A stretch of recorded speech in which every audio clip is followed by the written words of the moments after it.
इस डिजिटल दुनिया में ना हर सुविधा के साथ एक खतरा भी जुड़ा होता है और जो अपराधी हैं वो इस बात को बहुत अच्छे से समझते हैं। वो हमारे डेटा से खेलते हैं ताकि वो हमसे खेल सकें।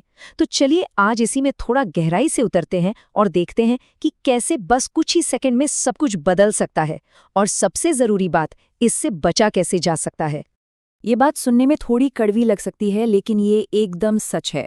देखिए, साइबर सुरक्षा विशेषज्ञ अमित दुबे कहते हैं कि हम में से ज़्यादातर लोग असल में पहले ही कई बार हैक हो चुके हैं।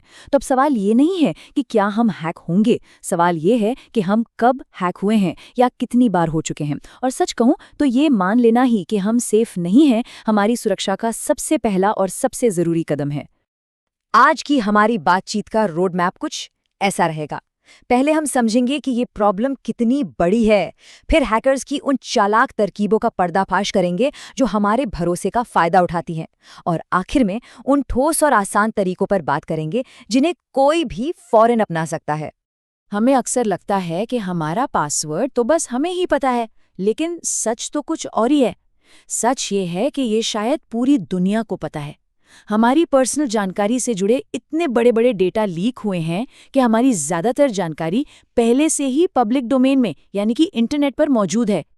एक वेबसाइट है haveibeenpawned.com। इस पर जाकर कोई भी अपनी ईमेल आईडी डालकर चेक कर सकता है कि उनकी जानकारी कितनी बार डेटा लीक में सामने आई है। अब देखिए, मज़ेदार बात यह है कि हैकर्स के पास अक्सर हमारा पासवर्ड पहले से ही होता है। उन्हें बस एक आखिरी कड़ी चाहिए होती है, जैसे कि एक OTP, और बस खेल खत्म। हम सब अपने फ़ोन पर मुफ्त ऐप्स इस्तेमाल करते हैं, है ना? पर क्या कभी सोचा है कि अगर प्रोडक्ट मुफ्त है तो कंपनी पैसे कैसे कमा रही है? नियम बड़ा सीधा है। जब कोई चीज़ मुफ्त मिलती है तो असल में हम खुद ही प्रोडक्ट होते हैं। हमारा डेटा ही असली करेंसी है। कोई भी ऐप इंस्टॉल करने से पहले हम शायद ही कभी ये देखते हैं कि वो हमसे क्या-क्या परमिशन मांग रही है। तो सवाल यही है कि फेसबुक जैसी ऐप, जिसके लिए हम 1 रुपया नहीं देते, बदले में हमसे क्या कुछ ले रही है। और ये स्लाइड दिखाती है कि हम क्या कीमत चुका रहे हैं।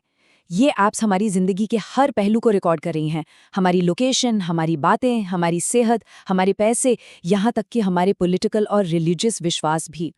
इस जानकारी से एक डिजिटल ट्विन या डिजिटल जुड़वां बनता है, जिसे अपराधी पढ़ सकते हैं, समझ सकते हैं और उसका फ़ायदा उठा सकते हैं। अच्छा, अब बात करते हैं उन शातिर तरीकों की जो हैकर्स इस्तेमाल करते हैं। वो हमेशा सिस्टम की कमजोरी का फ़ायदा नहीं उठाते, ज़्यादातर तो वो हमारे भरोसे और हमारी साइकोलॉजी का फ़ायदा उठाते हैं। देखते हैं ये कैसे काम करता है। ये स्कैम मतलब कमाल का शातिर है। सोचिए, इसमें ना तो कोई लिंक क्लिक करना है, ना ही कोई ऐप इंस्टॉल करनी है, कुछ भी नहीं। स्कैमर बस कॉल करता है, बड़े प्यार से बात करके भरोसा बनाता है, और फिर वो कहता है कि एक और कॉल आ रही है, उसे मर्ज कर लीजिए। और वो दूसरी कॉल, वो होती है बैंक की OTP वाली कॉल। और जैसे ही कॉल मर्ज होती है, खेल खत्म। स्कैमर ने OTP सुन लिया और अकाउंट खाली। एक और आम चाल है कॉल फॉरवर्डिंग की। कोई आकर्षक ऑफर का झांसा देकर एक खास कोड डायल करने को कहेगा। ये कोड, जैसे *401* के साथ कोई नंबर, फोन पर कंडीशनल कॉल फॉरवर्डिंग चालू कर देते हैं। इसका मतलब है कि जब भी फोन बिजी होगा या बंद होगा तो सारी कॉल्स, जिसमें बैंक के OTP वाली कॉल्स भी शामिल हैं, वो सीधे स्कैमर के नंबर पर चली जाएंगी। तो इन सब खतरों से कैसे बचें? डरने की बजाय ना हमें एक नई सोच अपनाने की ज़रूरत है। आज की दुनिया में सबसे ज़रूरी सिक्योरिटी टूल कोई टेक्नोलॉजी नहीं है, बल्कि हमारा अपना शक और समझदारी है। इसे कहते हैं ज़ीरो ट्रस्ट मॉडल। इसका मतलब बड़ा सिंपल है, किसी भी चीज़ पर आंख बंद करके भरोसा मत करो। डीप फेक और AI के इस ज़माने में ये मानकर चलना होगा कि कोई भी कॉल, वीडियो या मैसेज नकली हो सकता है, जब तक कि उसे खुद वेरीफाई ना कर लिया जाए। अगर बॉस का ईमेल आए कि तुरंत पैसे ट्रांसफ़र करो, तो ईमेल पर जवाब देने के बजाय फ़ोन करके कंफर्म करें। हमेशा वेरीफाई करें। और अब हम इस चर्चा के आखिरी और सबसे ज़रूरी हिस्से पर आते हैं, वो आसान कदम जिन्हें उठाकर कोई भी तुरंत अपनी डिजिटल सिक्योरिटी को मजबूत कर सकता है। और ये सब करने में सिर्फ 5 मिनट लगेंगे। तो चलिए सबसे पहले अपने WhatsApp को ही ताला लगाते हैं। करना क्या है? बहुत सिंपल है। सेटिंग्स में जाइए, अकाउंट पर टैप कीजिए और 2 स्टेप वेरिफिकेशन को ऑन कर दीजिए। बस एक 6 डिजिट का पिन बनाना है, ऐसा पिन जो याद रहे। ये इतना ज़रूरी क्यों है? क्योंकि अगर किसी ने धोखे से OTP ले भी लिया ना, तो भी इस पिन के बिना वो व्हाट्सएप अकाउंट खोल ही नहीं पाएगा। अपने सोशल मीडिया को भी थोड़ा मजबूत कीजिए। फेसबुक पर अपनी फ्रेंड लिस्ट को प्राइवेट कर लें। इससे कोई नकली अकाउंट बनाकर आपके दोस्तों को धोखा नहीं दे पाएगा। इंस्टाग्राम पर भी आपत्तिजनक शब्दों को ब्लॉक करने का ऑप्शन इस्तेमाल करें। ये छोटे छोटे बदलाव बहुत बड़ा फर्क लाते हैं। और आखिर में एक सिक्योरिटी ऐप का इस्तेमाल करने के बारे में सोचें।